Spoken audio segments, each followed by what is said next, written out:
Thank you, Amy. It's very exciting to be here. I remember when this conference was just an idea. I heard about it off in Egypt, and she's like, "We're coming to California."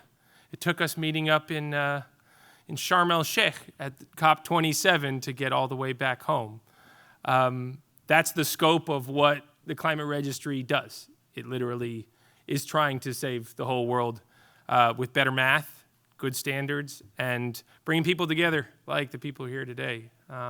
It's really an honor to be in the room with Lieutenant Governor, Lieutenant Governors, and my former colleague and a federal leader that you're going to meet soon, I hope, in Kate Gordon, who we miss very, very dearly, but our loss is the nation's gain.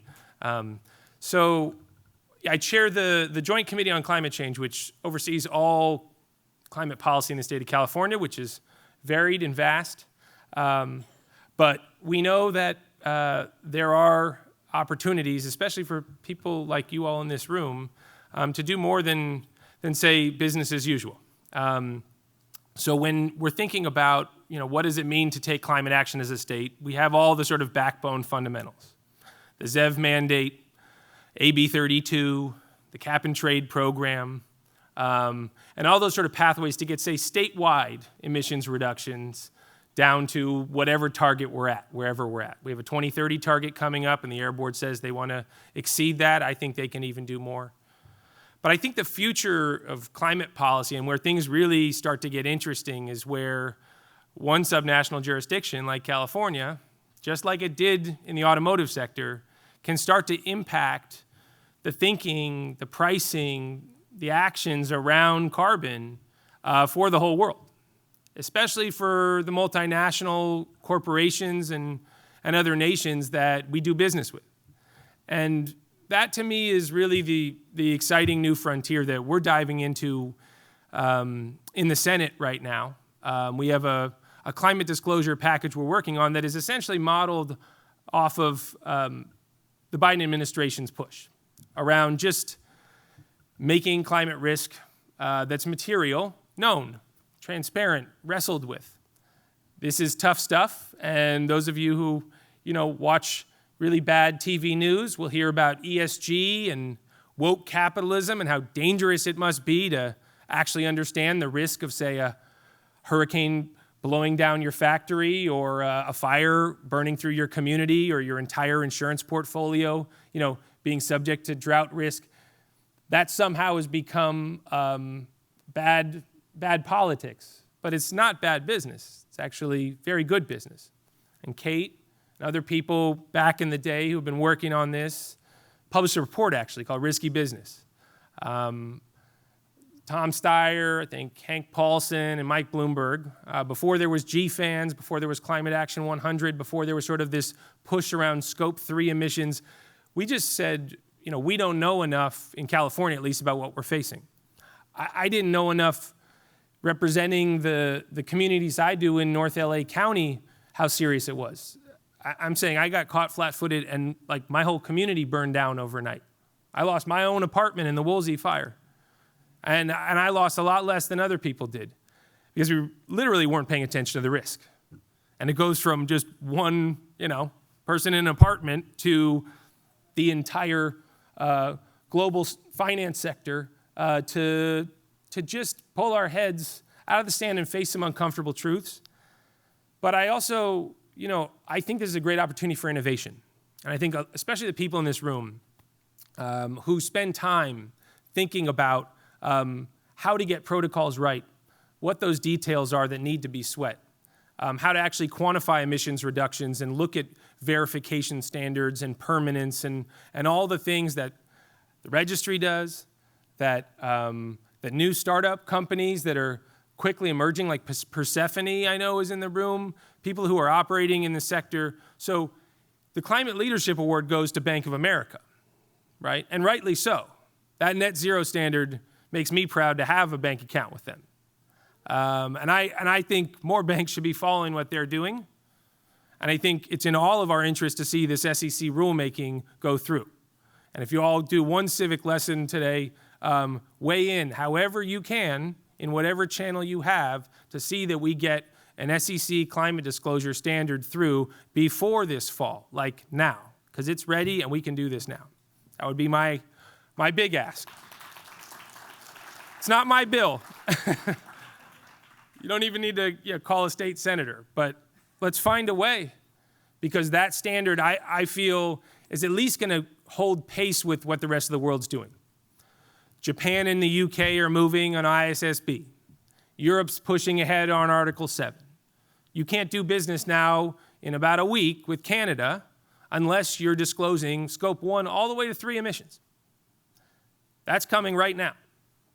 So in California, as a subnational, we're looking at this evolving marketplace and all the global leaders we have and all the companies we're so proud to have, frankly, who are pushing this space and saying, okay, how can we do our part? So we introduced a package of bills that have been mirrored in a couple other states around the country. New York has some similar legislation. We're having discussions with some folks in the Midwest actually right now, and then a little bit from our Northwestern partners from Mr. Inslee's backyard, who will be so sorely missed as well. But I have a feeling we won't see the last. It's not the last we're going to see of him as governor of Washington. He's going to be pushing all of us. That scale initiative, we're really counting on him to keep working with Secretary Kerry and keep moving that ball forward. But California isn't in the business of playing catch up, and the United States ought not be either. So we're actually one step ahead, I guess, of where the SEC rule is, in that we're actually looking as a legislature to require full scope emissions disclosures and wrestling with material climate risks for the largest companies doing business in California. I think right now it's a $500 million gross annual revenue threshold. There's for basic disclosures, like what you would put in a TCFD report or sort of that basic risk disclosure, and then $1 billion threshold on Scope 1 to 3 emissions. And look, I know Scope 3 can be a scary thing in this space sometimes, especially if you're in a shareholder environment where you're worried about getting it wrong and exposing yourself to risk. But I truly believe that space, right, like all the shadowy corners of our global energy markets, that we really can't know what the carbon intensity of Russian oil is, right? We really have a tough time getting to the heart of what methane capture rules of gas in Qatar is.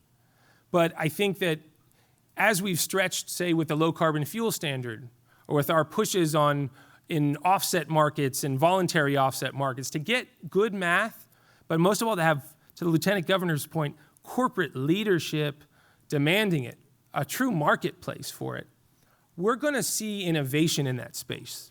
And I don't think it's going to be a place of fear or risk. I think it's actually going to be a place of great prosperity and innovation, and you're going to see companies emerge that are truly of value. And don't ask me, like ask TPG, who's doing this work right now. Ask the largest private equity firms in the whole world. Ask Bank of America. They're demanding better product, and they're going to be demanding more and more from you. And so I think what we're going to see in the coming years is an evolution from, say, a discussion about voluntary offsets and how we can set standards that everyone can believe in, into one of innovation beyond offset, right? Where you're actually looking at good, solid, dependable emissions math. So whether you're a nation bringing your tons to the table at the UN, or you're a corporation bringing those tons to the public and to shareholders, people are going to believe in it. And the private sector is key to reestablishing that credibility. So I would just encourage you all, if you have the time, interest, to engage in Sacramento. It's global in scope, but it's an hour away on a Southwest flight. It's easier to get to than, San Diego or Orange County. I mean, it's right there, and we are very accessible. And so to the extent you want to be engaging with your state leaders, the legislation is there to shape, to impact, to weigh in on. We're not such a big deal that you can't just have a conversation, and there's a lot of brain power there to be had. So I would encourage everyone to just leverage that opportunity with access and drive the innovation capital of the world to do more beyond just what we're doing within our borders, but to think about the future of emissions disclosure, and of carbon finance as a whole. Because I still believe that markets can solve climate change. And I don't believe that the IRA is enough. And I believe it's completely necessary and like manna from heaven, but not enough.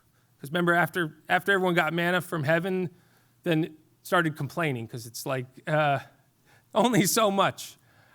You actually have to live in an environment that is at risk every single day. We are in this wilderness period of climate, and it's anybody's guess whether we make it through this okay. The stakes are very, very high. Anyway, we're counting on you. So please save the whole world. We'll help you do it here in California. And most of all, lean on the Climate Registry. They'll help show you the way. Thank you so much.